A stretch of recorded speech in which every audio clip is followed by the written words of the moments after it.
Moi j'aime bien les exclusivités. Ah d'accord, bonjour. Ça s'est allumé Leïla Djibour. Vous allez bien? Bonjour. On est bien, et vous? Ça va, merci. Je disais, c'est une exclusivité aujourd'hui. C'est vrai? Vous nous ramenez... On a ramené alors 2 personnes totalement différentes, chacune dans leur domaine. Alors il y a Farah Yasmine, qui est animatrice, journaliste. Elle a longtemps fait, elle a fait de la radio et elle a beaucoup de projets. Donc bonjour Yasmine. Bonjour Leïla. Et on a Jalil Meraska, qui est consultant, qui est conseiller en nutrition et en sport. En coaching sportif. Bonjour, voilà, c'est le menu qui vous attend pour la rubrique média présentée par Leïla Djibour. Alors vous avez besoin d'un coach sportif, Leïla Djibour? Oui, ça fait 1 année que j'essaie de prendre de nouvelles résolutions. Chaque année qui passe, on dit qu'on va s'inscrire. Oui. Et puis on a trouvé une solution. C'est sur le net. Tout à fait. Très très facile. Donc Jalil Meraska, vous allez justement nous présenter votre nouvelle méthode de faire du sport à travers le coaching sportif. Expliquez-nous un peu le concept. Ah oui. Tout à fait. Ah bon, tout d'abord, je vous remercie pour l'invitation. Merci. Et moi, en tant que passionné, tout d'abord, puisque c'est la passion qui me fait appeler à chaque fois, à faire ce métier de coach sportif et conseiller nutritionnel, puisque les 2 domaines sont indissociables. Donc, cette idée de lancer le coaching en distanciel ou en ligne, donc m'est venue avec, on travaille en collaboration avec un physiologiste de l'exercice physique.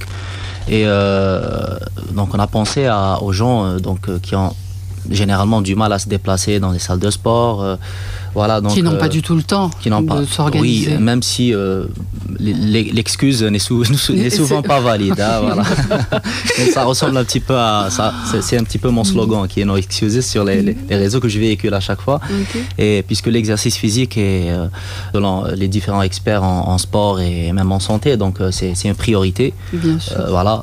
Donc cette idée m'est venue. Donc on a pensé à faire ça en Algérie puisque ça existe en Occident et dans les pays. Bien sûr. C'est très répandu. Justement, c'est nouveau en Algérie. Donc oui, c'est nouveau. Vous êtes le premier à avoir lancé ça. Oui. Honnêtement, je vous ai moi-même découvert. Alors, comment on fait Leïla Djibour pour ceux qui sont à l'écoute? Comment on peut le découvrir? Vous allez sur Facebook, sur YouTube ou sur Instagram et c'est DZ Fitness and Nutrition. Nutrition, exactement. Voilà, et donc vous ne faites pas que du coaching sportif parce que vous donnez aussi des conseils nutritionnels. Exact, oui. Racontez-nous un peu le concept aussi. Alors, pour ce qui est des conseils nutritionnels, je rappelle d'abord que je fais partie de la Société algérienne de nutrition et de médecine orthomoléculaire. On recevra mercredi prochain Monsieur Lias Bali. Voilà. Très bien. Voilà, donc, qui est notre acteur. Oui. Et donc, j'avoue que j'ai beaucoup appris avec la Sanmo. Donc, qui encourage toutes ces médecines alternatives qui sont un petit peu mis de côté. Et qui donnent de très bons résultats. Exactement. Donc, d'où cette importance de se former en nutrition. Nous, en tant que coach sportif, en tout cas, moi, je fais partie... parce qu'en fait, la société accueille généralement des médecins, des diététiciens. Et moi, qui est coach sportif, je suis un petit peu, entre guillemets, l'intrus, mais bon, c'est... Eux, c'est des professionnels. Ils sont plus, je pense, spécialisés pour donner des conseils aussi. Oui, tout à fait. Même si vous êtes quand même, vous avez de l'expérience, mais c'est sûr que c'est eux les professionnels. Bien sûr. Mais il y a une association, Exactement. Et c'est pour ça que je me suis associé avec un physiologiste de l'exercice qui est lui-même, donc je ne fais pas le travail seul en ligne, je le fais en collaboration avec un médecin qui appuie mon travail. Donc moi je suis beaucoup plus sur le terrain. Je fais aussi du coaching en salle, spécialement musculation puisque c'est ma spécialité. Donc... On a besoin. Oui, exactement. Alors, et même pour la femme. D'abord pour ma part de perdre du poids, ensuite on fera de la musculation. Oui. On va pas donner les détails, Leïla Djibour. Je voulais poser la question à Farah Yasmine. Est-ce que vous faites du sport? Parce que vous avez quand même un physique, un très joli physique. C'est gentil. Comment vous faites pour le maintenir, pour le garder en forme? Écoutez Leïla, je faisais du sport. À vrai dire, je faisais du sport étant très très jeune. Après, peut-être prise par le boulot, par les études, j'ai un peu arrêté et c'est dommage. Oui, mais là, de savoir qu'il y a une application où il y a une personne spécialisée qui aide les gens un peu sur les réseaux sociaux et sur YouTube, bien sûr que je suivrai vos programmes. Oui, parce qu'il faut dire que vous conciliez. Avant, vous faisiez vos études, plus la radio, plus la télévision. Télé, radio, presse écrite aussi. Comment c'était possible de faire tout ça en même temps? Écoutez, à un moment donné, je me disais, tant qu'on est jeune, faut apprendre au maximum, faut faire beaucoup de choses. Et voilà, moi qui suis journaliste de formation, donc j'ai fait des études en information et communication. Je voulais voulais un peu essayer beaucoup de choses, apprendre, être polyvalente, parce que pour moi, un journaliste doit savoir écrire, doit savoir poser ses idées sur un papier, pondre un papier. Et aussi, j'ai fait une spécialité audiovisuelle, donc je me devais de comprendre et de savoir comment ça se passait à la télé, à la radio. On va en parler tout à l'heure. Vous avez bien sûr une nouveauté à promouvoir. Exact. Donc, on n'en dit pas plus, je pense. Enfin, la nouveauté, c'est ce qu'on voit là pendant Ramadan, pendant les soirées. C'est ce qu'on va voir sur Canal Algérie. Donc, c'est le retour de l'inspecteur. Le titre, c'est le retour de l'inspecteur, mais il faut dire que c'est le remake de l'inspecteur Tahar. Donc, ça, c'est la continuité. Exact. Vous allez, alors, dites-nous plus, parce qu'on n'a pas encore vu, donc on ne connaît pas encore le produit. C'est vrai que, vous l'avez très bien dit, en ce moment, pendant le mois de Ramadan, je suis un peu comédienne pour une fois. Tiens, alors, c'est une première expérience ? On va dire que c'est une première. C'est vrai que je me suis essayée à la comédie en 2012-2013. C'était Caméra Café, c'était sur la télé nationale aussi. Et puis cette année, j'ai eu un petit déclic.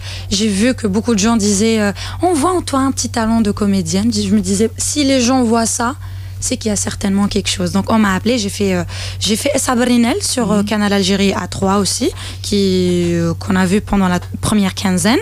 Donc je jouais avec Madame Farida Krim, Asri Ben Ka'kah, Hossein Visa, etc. C'était une petite série comique sociale. Voilà, ça parlait d'une famille qui avait beaucoup de problèmes et j'étais la méchante, en gros. Et là, c'est facile de jouer la méchante. Oui et non. Et c'est vrai que là, pour la deuxième quinzaine, je serai dans le rôle dans la peau d'Imen. Imen, c'est la fille de l'apprenti, Allah yarhamou. Donc on va jouer les enfants de l'inspecteur Tahar, Allah yarhamou, et l'apprenti. Donc je salue Mourad Oudjit, qui nous écoute sûrement. Donc voilà, moi je serai la fille de l'apprenti, Mourad Oudjit est le fils de l'inspecteur. 2017, jeune génération, on veut rentrer, on veut faire ce noble métier qu'ont fait nos parents. Et voilà. Avec l'accent de l'inspecteur Tahar. Oui, naturellement. Oui, j'ai écouté. Oui, d'ailleurs, je voulais le souligner. C'est vrai. C'est logique. Oui, Mourad on est dans la continuité. Donc c'est bien la fille de son père. C'est bien la fille de son papa. Donc moi je parle algérois. Mourad Oudjit, l'inspecteur Tahir, parle comme son père, l'inspecteur Tahar. Ce qui est logique, on parle tous comme nos parents. Donc, voilà. Tout à fait. On n'aurait pas pu faire autrement. C'est une manière aussi pour la télévision de ne pas faire oublier ces personnalités qui nous ont marqués. Et un c'est rire. tout à fait ça. Alors, c'est pas l'appel de Salat al-Asr, l'Aden à 40, d'accord, on a encore une minute. Oui. Là, on a respecté, on a essayé de respecter. Bon, c'est la radio. Allez-y, Laila Djebour, vous avez encore une minute. Farah Yasmine, vous êtes aussi investie dans la récolte du sang. Don de sang, exactement. Qui est aujourd'hui la journée mondiale du donneur de sang. On exactement. Donc c'est chaque vendredi. Alors comment vous êtes devenue l'ambassadrice du don de sang ? Alors c'est vrai que je suis l'ambassadrice du don de sang en Algérie auprès de l'Agence nationale du sang que je salue aussi. Il est 16h42, votre magazine vous tient compagnie jusqu'à 17h et on finit avec la rubrique média et pour nous accompagner Laila Djebour avec nos chers invités. Avec nos chers invités, je rappelle Farah Yasmine qui est là pour le retour de l'inspecteur Tahar, la promotion de cette nouvelle sitcom. C'est une série.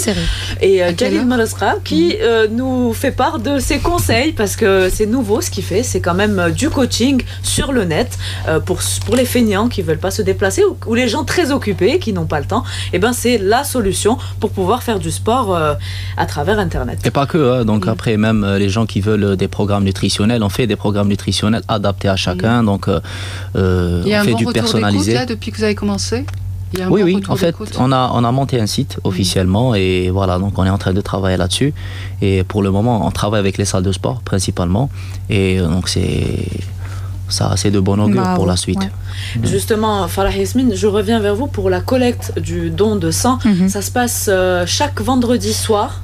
Pendant le mois sacré, oui, c'est vrai qu'on est chaque vendredi soir au Bastion 23 pour la collecte, mais après les petites camionnettes, les clénos se trouvent devant beaucoup de mosquées. Il y a à peu près sur 50 mosquées d'Alger et 48 wilayas. Exactement. Moi je salue vraiment le travail de l'ANS, l'Agence nationale du sang, ainsi que les médecins qui se donnent vraiment corps et âme. Après c'est vrai qu'avec l'ANS, étant jeune, étant très présente sur les réseaux sociaux, je travaille un peu avec les artistes dans tout ce qui est divertissement, musique, etc. Donc on a prévu de faire beaucoup d'activités avec les jeunes. On va vers les jeunes. Pourquoi les jeunes? Parce que on a beaucoup de jeunes en Algérie. La population est principalement exactement. jeune. Ouais. Et pour donner son sang, il faut être en bonne santé. Les jeunes sont généralement en bonne santé. Donc voilà, moi j'ai proposé beaucoup d'activités comme ça. On va aller vers les wilayas, vers les jeunes. Un vrai programme de sensibilisation. C'est très très Parce bien. que c'est une culture qu'on doit avoir. Bien sûr, à tout moment, il faut donner son sang. Jalil Meraska, justement, pour les gens qui veulent donner leur sang, ils doivent être en bonne santé. Oui, qu'est-ce que vous conseillez à ces gens-là de faire de l'activité physique, de penser à bouger quand même avant de vouloir donner son sang? Bien sûr. Tout d'abord, je salue l'initiative de Farah et son équipe. C'est vraiment, ça fait vraiment plaisir et je trouve ça vraiment très très. C'est noble là de votre part. C'est la moindre des choses. Voilà. Et c'est vrai que pour donner du sang, c'est pas tout le monde qui peut le faire. Voilà, donc il y a vraiment des particularités. Il y a des gens qui ont des problèmes de santé et qui ont pas en fait sur lequel c'est pas recommandé de donner le sang après. Excusez-moi, je voudrais juste intervenir pour pas faire peur aux gens et ne pas les effrayer. Bien sûr. En fait, à chaque collecte, il y a toujours des médecins sur place, les médecins de l'ANS. On est là, on voit l'agence nationale. C'est le côté rassurant. L'agence nationale, exactement. Donc il y a des médecins sur place, ils font le bilan. C'est très important. Ils posent 36 000 questions. C'est vraiment très très sérieux. Pointu. Voilà, ça commence par l'attention, enfin plein de choses comme ça. Donc s'ils voient qu'il y a le moindre petit souci, ils vous disent Barakallahu fik, Jazakallahu khair, mais on peut pas. Bien sûr. Parce ça se fait, oui. Parce que voilà, on n'est pas là pour rendre les gens encore plus malades ou la prendre. Après, voilà, il y a l'intention qui prime. Exactement, exactement. En tout cas, vous communiquez très bien sur les réseaux sociaux, Farah Yasmine, parce que vous avez plus de 25 000 followers, donc abonnés. 220 000. Oui. 220 000, oui, sur Instagram. J'ai vu 25 000 sur votre nouvelle page. Exactement. Plus de 25 000. Vous communiquez sur tout ce que vous faites. Vous êtes à jour, vous mettez à jour donc vos abonnés. Est-ce que vous avez des retours plutôt positifs ou plutôt vous avez beaucoup de commentaires négatifs ou positifs? Comment ça se passe sur les réseaux sociaux? Sur peut-être qu'on trouve des choses un peu négatives et c'est logique, malish, normal. Sur YouTube. Après, sur les réseaux sociaux, c'est plus les gens qui vous aiment, qui font le geste de venir vers vous, qui cherchent votre nom, qui mettent Farah Yasmine sur dans la barre de recherche. C'est vrai que sur Instagram, je suis la journaliste animatrice algérienne la plus suivie. Oui. Je suis un peu aussi sur Snapchat, Twitter, un peu partout. Pourquoi? Parce que étant journaliste de formation et fille des médias, je pense que les réseaux sociaux, ça commence à devenir une force et une sorte de média parallèle aussi.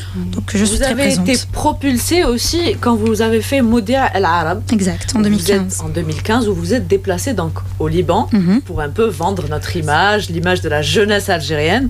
Des jeunes animateurs algériens. Jeunes animateurs. Est-ce que j'ai vu le retour un peu, il était très très critiqué. Pourquoi? Oula, oui.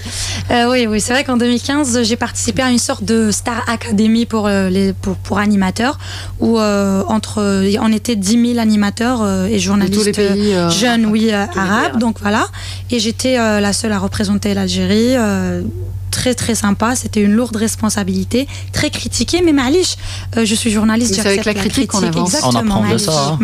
Et comme vous avez dit, je suis d'accord, sur les réseaux sociaux, il y a toujours une interaction, mais par contre sur YouTube, les gens ils viennent, ils commentent et il n'y a pas forcément une interaction avec les gens, donc je suis vraiment d'accord avec vous sur ce point. Vous postez vous aussi énormément de vidéos de coaching en salle, et c'est les mêmes cours que vous donnez sur les vidéos que vous proposez sur Internet, sur le Facebook et sur les autres réseaux sociaux. C'est exactement le même programme. En fait, c'est pas exactement la même chose parce que en fait, quand on fait le coaching personnalisé en ligne, c'est vraiment adapté à chacun, à chaque objectif. Voilà.